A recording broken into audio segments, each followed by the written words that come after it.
एक आदमी मेले में गुब्बारे बेचकर गुजर बसर करता था।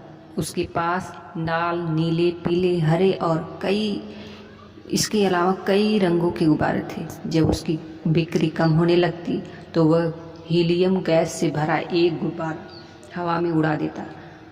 बच्चे जब उस उड़ते गुब्बारे को देखते तो वैसा ही गुब्बारा पाने को आतुर हो उठते। वे उसके पास गुब्बारे खरीदने के लिए पहुंच जाते और उस आदमी की बिक्री फिर बढ़ने लगती। उस आदमी की बिक्री जब भी घटती वह उसे बढ़ाने के लिए गुब्बारे उड़ाने का यही तरीका अपनाता।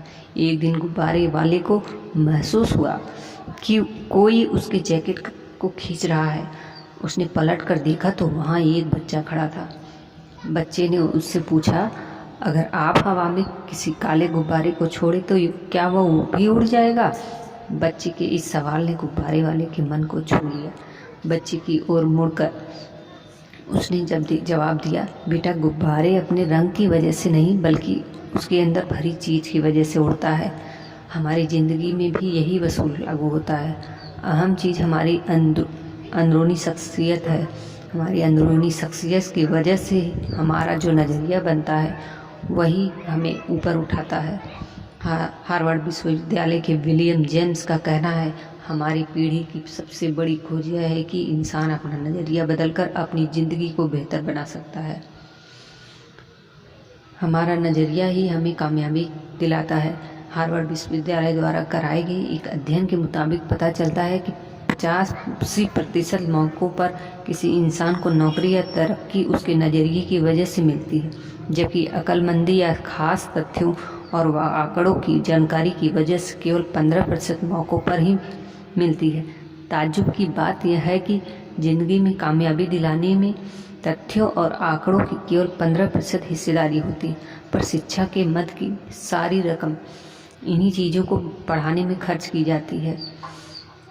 यह ज़िंदगी के हर पहलू पर असर डालता है, यहाँ तक कि आदमी की निजी और व्यवसायिक ज़िंदगी पर भी। क्या कोई आदमी अच्छे नज़रिए के बिना अच्छा अफसर बन सकता है? क्या कोई छात्र अच्छे नज़रिए के बिना अच्छा छात्र बन सकता है? क्या माँ बाप, शिक्षक, सेल्समैन, मालिक या कर्मचारी अच्छे नज़रिए के बगैर अपना किरदार अच्छी तरह निभा सकते हैं? हमारा क्षेत्र चाहे जो हो, कामयाबी की बुनियाद तो नज़रिया ही है। अगर कामयाब होने के लिए नज़रिए की इतनी अहमियत है तो क्या हमें ज़िंदगी के बारे में अपने नज़रिए की जांच परख नहीं करनी चाहिए? और क्या हमें खुद से यह सवाल नहीं करना चाहिए कि हमारा नज़रिया हमारे मकसद पर कैसे असर डाल सकता है? एक बार हफीज अफ्रीका का एक किसान था। वह अपनी ज़िंदगी से खुश और संतुष्ट था। हफीज खुश इसलिए था कि वह संतुष्ट था। वह संतुष्ट इसलिए था क्योंकि वह खुश था। एक दिन एक अक्लमंद आदमी उसके पास आया। उसने हफीज को हीरो के महत्व और उनसे जुड़ी ताकत के बारे में बताया। उसने हफीज से कहा, अगर तुम्हारे पास अंगूठे जितना भी बड़ा हीरा हो तो तुम पूरा शहर खरीद सकते हो, और अगर तुम्हारे पास मुट्ठी जितना बड़ा हीरा हो तो तुम अपने लिए शायद पूरा देश ही खरीद लो। वह अक्लमंद आदमी इतना कहकर चला गया। उस रात हफीज सो नहीं सका। वह असंतुष्ट हो चुका था, इसलिए उसकी खुशी भी खत्म हो चुकी थी। दूसरे दिन सुबह होते ही हफीज ने अपने खेतों को बेचने और अपने परिवार की देखभाल का इंतजाम किया और हीरे खोजने के लिए रवाना हो गया। वह हीरो की खोज में पूरे अफ्रीका में भटकता रहा पर उन्हें पा नहीं सका। उसने उन्हें यूरोप में भी ढूंढा पर वे उसे वहाँ भी नहीं मिले। स्पेन पहुँचते पहुँचते वह मानसिक, शारीरिक और आर्थिक स्तर पर पूरी तरह टूट चुका था। वह इतना मायूस हो चुका था कि उसने बार्सिलोना नदी में कूदकर खुदकुशी कर ली। इधर जिस आदमी ने हफीज के खेत खरीदे थे, वह एक दिन उन खेतों से होकर बहने वाले नाले में अपने ऊँटों को पानी पिला रहा था। तभी सुबह के वक्त उग रहे सूरज की किरणें नाले के दूसरी ओर पड़ी, एक पत्थर पर पड़ी और वह इंद्रधनुष की तरह चमका उठा। यह सोचकर कि वह पत्थर उसकी बैठक में अच्छा दिखेगा, उसने उसे उठाकर अपनी बैठक में सजा दिया। उसी दिन दोपहर में हफीज को हीरो के बारे में बताने वाला आदमी खेतों के इस नए मालिक के पास आया। उसने उस जगमगाते हुए पत्थर को देखकर पूछा, क्या हफीज लौट आया? नए मालिक ने जवाब दिया, नहीं। लेकिन आपने ये सवाल क्यों पूछा? अक्लमंद आदमी ने जवाब दिया, क्योंकि यह हीरा है, मैं उन्हें देखते ही पहचान जाता हूँ। नए मालिक ने कहा, नहीं, यह तो महज एक पत्थर है, मैंने इसे नाले के पास से उठाया है। आइए मैं आपको दिखाता हूँ। वहाँ पर ऐसे बहुत सारे पत्थर पड़े हुए हैं। उन्होंने वहाँ से नमूने के तौर पर बहुत सारे पत्थर उठाए और उन्हें जांचने परखने के लिए भेज दिया। वे पत्थर हीरे ही साबित हुए। उन्होंने पाया कि उस खेत में दूर दूर तक हीरे दबे हुए थे। दोस्तों, इस कहानी से हमें यह शिक्षा मिलती है कि जब हमारा नज़रिया सही होता है तो हमें महसूस होता है कि हम हीरों से भरी हुई ज़मीन पर चल रहे हैं। मौके हमेशा हमारे पांव तले दबे हुए हैं। हमें उनकी तलाश में कहीं जाने की ज़रूरत नहीं है, हमें केवल उनको पहचान लेना है। दूसरों के खेत की घास हमेशा हरी लगती है। दोस्तों, हम दूसरों के पास मौजूद चीज़ों को देखकर ललचाते रहते हैं। इसी तरह दूसरे हमारे पास मौजूद चीज़ों को देखकर ललचाते रहते। हमसे अपनी जगह की अदला बदली करने का मौका हासिल करके उन्हें खुशी में होगी। जिन्हें मौके की पहचान नहीं होती, उन्हें मौके का खटखटाना शोर लगता है। मौका जब आता है तो लोग उसकी अहमियत नहीं पहचानते। दोस्तों, जब मौका जाने लगता है तो उसके पीछे भागते हैं। कोई मौका दोबारा नहीं खटखटाता। दूसरा मौका पहले वाले मौके से बेहतर या बदतर हो सकता है, पर वह ठीक पहले वाले मौका जैसा नहीं हो सकता।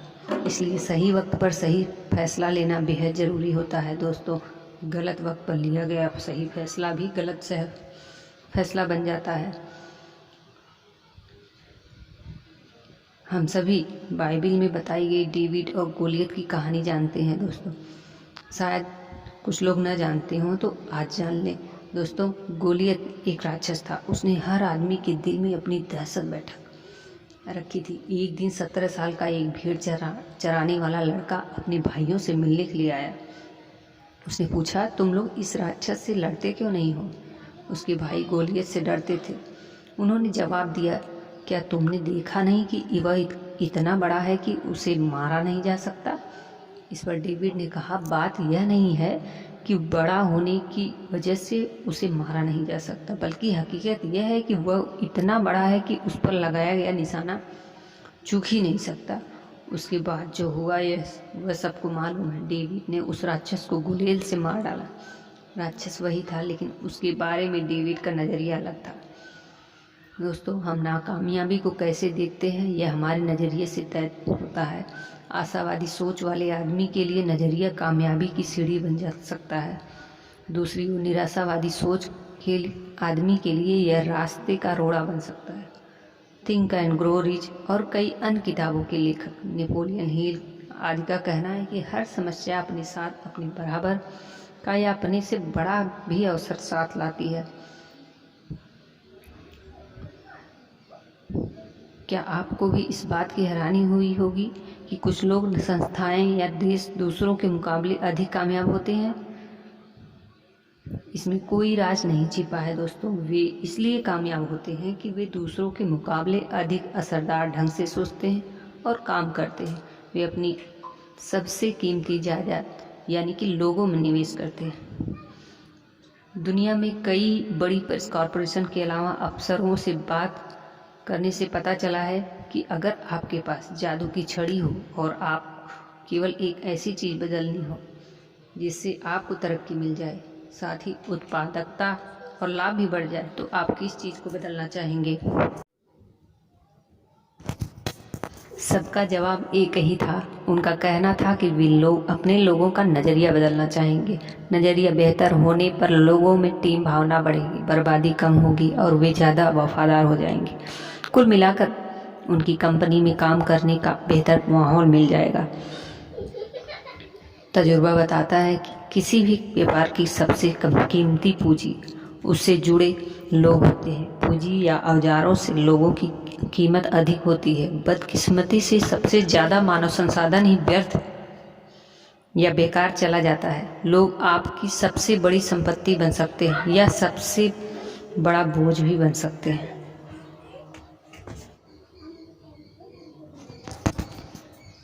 बहुत सारे ट्रेनिंग प्रोग्राम जैसे कि कस्टमर सर्विस, सेलिंग स्किल्स और स्ट्रेटेजिक प्लानिंग के बाद पता चला है कि ज़्यादातर कार्यक्रम काफ़ी अच्छे होते हैं, लेकिन इनके सामने एक बहुत बड़ी चुनौती होती है। इनमें से कोई भी तब तक कामयाब नहीं हो सकता जब तक उनकी बुनियादी सही न हो, और वह सही बुनियाद ही है TQP। ये TQP क्या है? इसका मतलब है टोटल क्वालिटी पीपल, यानी कि सारी खूबियों से भरे लोग, यानी वे लोग जो अच्छे चरित्र वाले, ईमानदार, नैतिक मूल्यों और सकारात्मक नज़रिए वाले लोग होते हैं। मुझे गलत न समझें, आपको दूसरे सारे प्रोग्रामों की ज़रूरत है, लेकिन वे तभी सफल होंगे जब तक आपकी नींव सही होगी, और वह नींव है TQP।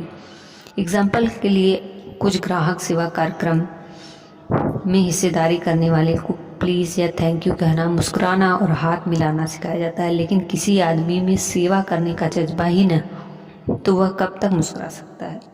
इसके अलावा लोग नकली मुस्कान को पहचान जाते हैं, और अगर मुस्कान सच्ची ना हो तो उसे देखकर चिढ़ पैदा होती है। मेरा कहना यह है कि असलियत को दिखावे पर हावी होना चाहिए, न कि दिखावे को असलियत पर। बेशक ग्राहकों से पेश आने वाले लोगों को प्लीज़ और थैंक यू कहना चाहिए और मुस्कुराना चाहिए। ये बातें महत्वपूर्ण हैं, लेकिन याद रखें कि अगर मन में सेवा करने की भावना हो तो आम जिंदगी में ये बातें खुद ब खुद आसानी से शामिल हो जाते हैं। एक बार एक आदमी मशहूर फ्रांसीसी दार्शनिक ब्लेस पास्कल से मिला और उनसे कहा, अगर मेरे पास आपके जैसा दिमाग हो तो मैं बेहतर इंसान बन जाऊंगा। इस पर पास्कल ने जवाब दिया, बेहतर इंसान बनो, तुम्हारा दिमाग खुद ब खुद मेरे जैसा हो जाएगा। महान संगठनों को तनख्वाहों या काम करने के हालात के पैमाने पर नहीं आंका जाता, उन्हें भावना, नज़रिए और आपसी संबंधों के पैमाने पर आंका जाता है। जब कर्मचारी कहते हैं मैं यह काम नहीं कर सकता, तो इसके दो मायने हो सकते हैं। या तो उनका मतलब है कि उन्हें यह काम करने का तरीका मालूम नहीं है, या वे उस काम को करना नहीं चाहते। अगर वे काम करने का तरीका नहीं जानते तो यह टेक्निकल ट्रेनिंग का मुद्दा है, लेकिन अगर वे काम नहीं करना चाहते हैं तो यह नज़रिए से जुड़ा मुद्दा हो सकता है। उन्हें उस काम की परवाह नहीं है, या वह नैतिकता का मुद्दा हो सकता है। वे मानते हों कि उन्हें वह काम नहीं करना चाहिए। कैलगरी टावर की ऊंचाई 190.8 मीटर है। उसका कुल वजन 10,884 टन है। उसमें से 6,349 टन कुल वजन का लगभग 60% वजन ज़मीन के अंदर है। इससे जाहिर होता है कि भव्य दिखने वाली कई इमारतों की नींव काफ़ी मजबूत होती है। जिस तरह किसी भव्य इमारत के टिके रहने के लिए उसकी नींव मजबूत होनी चाहिए, उसी तरह कामयाबी के टिके रहने के लिए भी मजबूत बुनियाद की ज़रूरत होती है, और कामयाबी की बुनियाद होती है नज़रिया। संपूर्णता वाले नज़रिए में यकीन रखना चाहिए। हम केवल हाथ, पाँव और आँख, कान, दिल और दिमाग नहीं, बल्कि एक संपूर्ण इंसान है। काम करने के लिए एक पूरा आदमी हो जाता है और काम करके एक पूरा आदमी लौटता है। घर की परेशानियां हमारे कामकाज पर और कामकाज से जुड़ी परेशानियां हमारी पारिवारिक जिंदगी पर असर डालती हैं। पारिवारिक समस्याओं की वजह से तनाव का शिकार होने पर हमारी उत्पादकता घट जाती है। इसी तरह कामकाज से जुड़ी परेशानियां न केवल हमारे परिवार बल्कि ज़िंदगी के हर पहलू पर असर डालती हैं। निजी पेशे से जुड़ी और सामाजिक समस्याएं एक दूसरे पर लाजमी तौर पर असर डालती हैं। जैसे कि हम नज़रिए के साथ ही जन्म लेते हैं या उसे बड़ा होने पर विकसित करते हैं। हमारा नज़रिया किन चीज़ों से बनता है? अगर माहौल की वजह से ज़िंदगी में के बारे में आपका नज़रिया नकारात्मक हो गया है तो क्या आप उसे बदल सकते हैं? दरअसल हमारे नज़रिए का ज़्यादातर हिस्सा हमारी ज़िंदगी के शुरुआती सालों में ही बन जाता है। ये सच है कि हम अपने मिजाज की कुछ खासियतों के साथ पैदा होते हैं, लेकिन बाद में हमारा जो नज़रिया बनता है उसे खास तौर से ये 3 चीज़ें तय करती हैं: माहौल, तजुर्बा, शिक्षा। हम इन 3 नज़रियों को ऐसे कह सकते हैं। अब इन तीनों पर नज़र डालने की बात आती है तो माहौल यानी कि इन्वायरमेंट में घर यानी अच्छा या बुरा असर पड़ता है। स्कूल साथियों का दबाव, काम में मददगार या ज़रूरत से अधिक नुक्ताचीनी करने वाले लोग, सुपरवाइजर, मीडिया से संबंधित टेलीविज़न, अखबार, पत्रिकाएं, रेडियो, फिल्में आदि, ये हमारे इन्वायरमेंट में आती हैं। सांस्कृतिक पृष्ठभूमि आती है, धार्मिक पृष्ठभूमि, परंपराएं और मान्यताएं, सामाजिक माहौल, राजनीतिक माहौल, ये सब हमारे एक माहौल में आ जाएंगे। और ऊपर ये सब जो हमने बताए हैं अभी, इन सारे माहौल के बारे में मिलकर हमारी तहजीब बनाते हैं। घर हो या संस्था हो या देश हो, हर जगह की अपनी एक तहजीब होती है। उदाहरण के तौर पर आप एक स्टोर में जाते हैं तो वहाँ के मैनेजर से लेकर सेल्स क्लर्क तक को विनम्र, मददगार, दोस्ताना और खुशमिजाज से भरा पड़ा। फिर आप उस दूसरी दुकान में जाते हैं तो वह काम करने वालों को रूखा और बदतमीज पाते हैं। आप एक घर में जाते हैं तो वहाँ माँ बाप और बच्चों को तमीज़ वाला, मिलनसार और दूसरों का ख्याल रखने वाला पाते हैं। जबकि दूसरे घर में जाने पर वह हर आदमी को कुत्ते बिल्लियों की तरह आपस में लड़ता पाते हैं। जिन देशों की सरकारी और राजनीतिक माहौल में ईमानदारी होती है और वहाँ के लोग भी आमतौर पर ईमानदार, कानून का पालन करने वाले और मददगार होते हैं, इसका उल्टा भी उतना ही सही है। जिस तरह बेईमान और भ्रष्ट माहौल में एक ईमानदार आदमी का जीना मुश्किल हो जाता है, उसी तरह ईमानदारी से भरे माहौल में बेईमान व्यक्ति को मुश्किल होती है। अच्छे माहौल में मामूली कर्मचारी भी काम करने की शक्ति बढ़ जाती है, जबकि बुरे माहौल में अच्छा काम करने वाले की काम करने की शक्ति घट जाती है।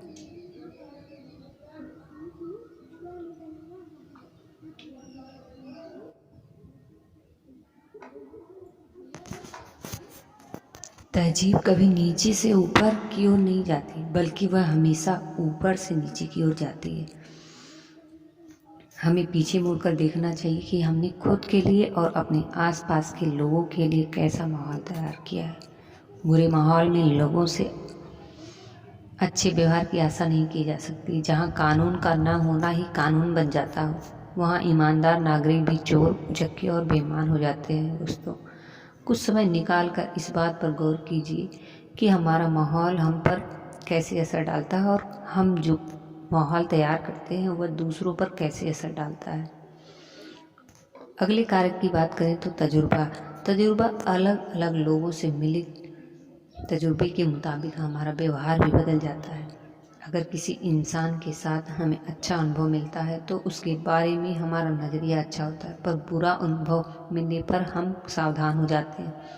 अनुभव और घटनाएं हमारी ज़िंदगी के संदर्भ बिंदु बन जाते हैं। हम उनसे नतीजे निकालते हैं और भविष्य के लिए मार्गदर्शन की भूमिका निभाते हैं। तीसरा कारक है शिक्षा। शिक्षा औपचारिक और अनौपचारिक दोनों तरह से होती है। दोस्तों, आजकल हम लोग सूचनाओं के सागर में गोते लगा रहे हैं, लेकिन ज्ञान और समझदारी का अकाल पड़ा हुआ है। ज्ञान को योजनाबद्ध ढंग तरीके से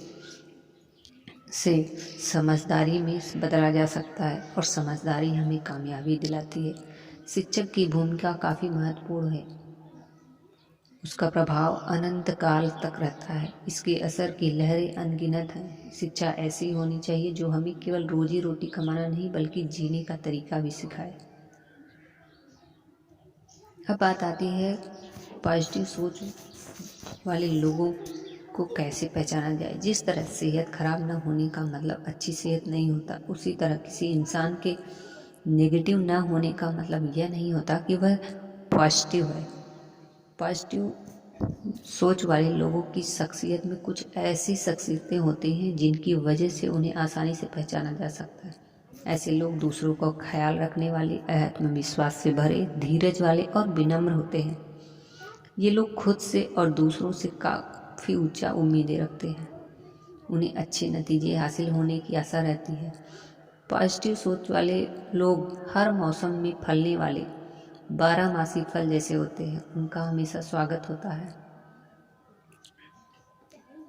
पॉजिटिव सोच का फ़ायदा यह है कि शख्सियत खुशनुमा हो जाता है, जोश पैदा होता है, ज़िंदगी का आनंद बढ़ जाता है, आपके अगल बगल के लोगों को प्रेरणा मिलती है, आप समाज में महत्वपूर्ण योगदान देने वाले सदस्य और राष्ट्र की संपत्ति बन जाते हैं और संस्थाओं के लिए उत्पादकता बढ़ जाती है, टीम भावना संस्थाओं में बढ़ जाती है, समस्याएं हल होने लगती हैं, गुणवत्ता बढ़ जाती है, माहौल आपके मुताबिक बनने लगता है, वफादारी बढ़ जाती है, लाभ ज़्यादा मिलता है, मालिक कर्मचारी और ग्राहक के बीच बेहतर संबंध बनते हैं, तनाव कम होता है।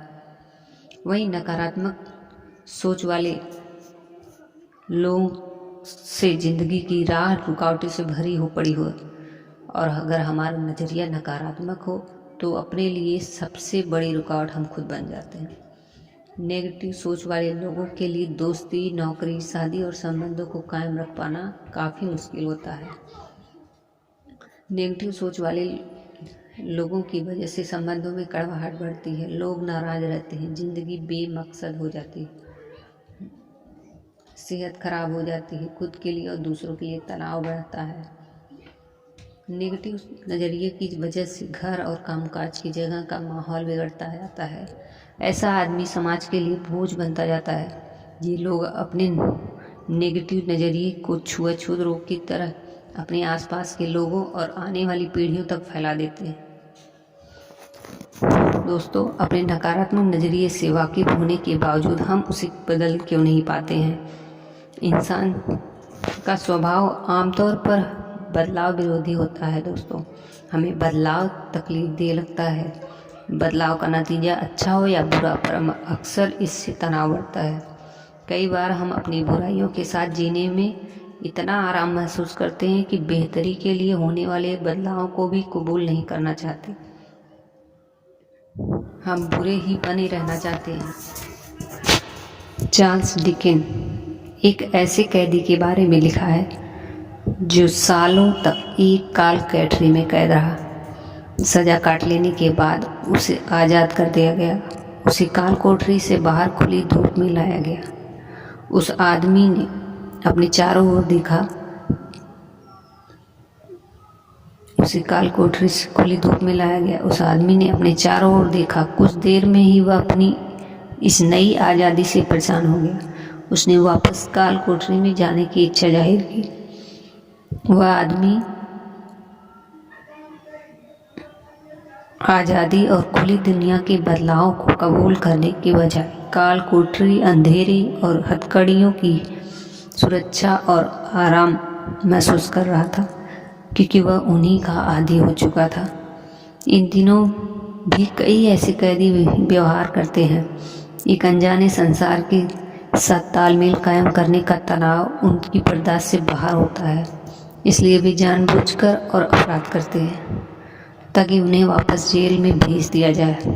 वहाँ उनकी आज़ादी पर भले ही पाबंदी रहती हो, लेकिन उन्हें अपने बारे में कम फैसले लेने पड़ते हैं। अगर हमारा नज़रिया सकारात्मक है तो हमारी ज़िंदगी सीमाओं में कैद है। ऐसे नज़रिए की वजह से हमको अपने काम में सीमित कामयाबी ही मिल सकेगी, हमारे दोस्तों की तादाद कम होगी और हम ज़िंदगी का कम आनंद उठा सकेंगे। थैंक यू दोस्तों।